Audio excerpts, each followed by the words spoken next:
Over here at Wild Wing Cafe, we were told a large crowd was here around noon for the first games.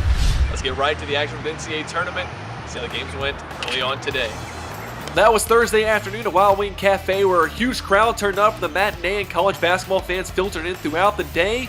See some good games. Dayton upset Ohio State in the opener as they enjoyed March Madness deals and witnessed a plethora of overtime games. There were 4 of them, which is the most for the first day of the NCAA tournament, and some brackets were busted early as we saw some people with their brackets crossing out losers, highlighting winners. Some of those brackets, like we said, getting busted up early when Harvard took down Cincinnati, but most fans didn't seem to mind as they rooted on the underdogs. Yesterday almost saw a 5th overtime. Had Texas not beat the buzzer to knock off Arizona State, and nearly a colossal upset when Manhattan led Louisville by 3, but the Cards would hang on. And even some Florida fans looked nervous as they watched their Gators struggle with Albany, but they advanced. Michigan State fans in attendance. Their Spartans will take on Harvard tomorrow. And I learned that Wild Wing Cafe will allow you to put their wing sauce on any food item you want, which was the highlight of my day. And the madness has begun as we take a look at the bracket. Second round completely filled in. Like we said, Florida moving on, then some upsets, Dayton winning, and then SF Austin beating BCU in overtime, getting a 4-point play at the end of regulation. Absolutely crazy as we'll go now to the East.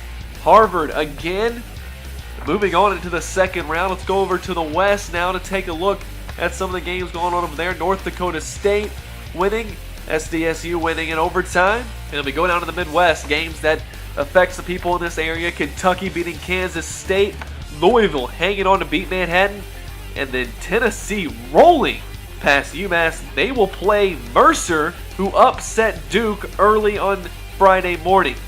And now for those of you playing in our bracket challenge, here's what you need to know as we look at the standings in that. Cameron Presson leads with 28 points.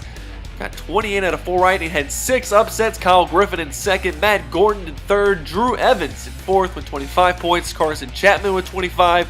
Baron Binkley with 25. Leanna Dupree with 25. Cheyenne Kellers with 24. Cannon Ann Marie with 24.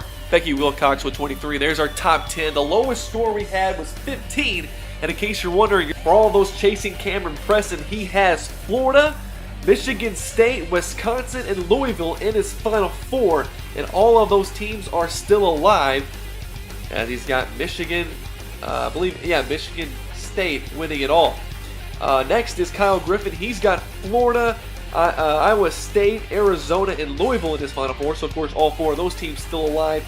And Matt Gordon with all 4 of his teams, Florida, Iowa State, Arizona, and UK, all alive. So we'll keep you updated on that throughout the tournament right here on the Williamson Source.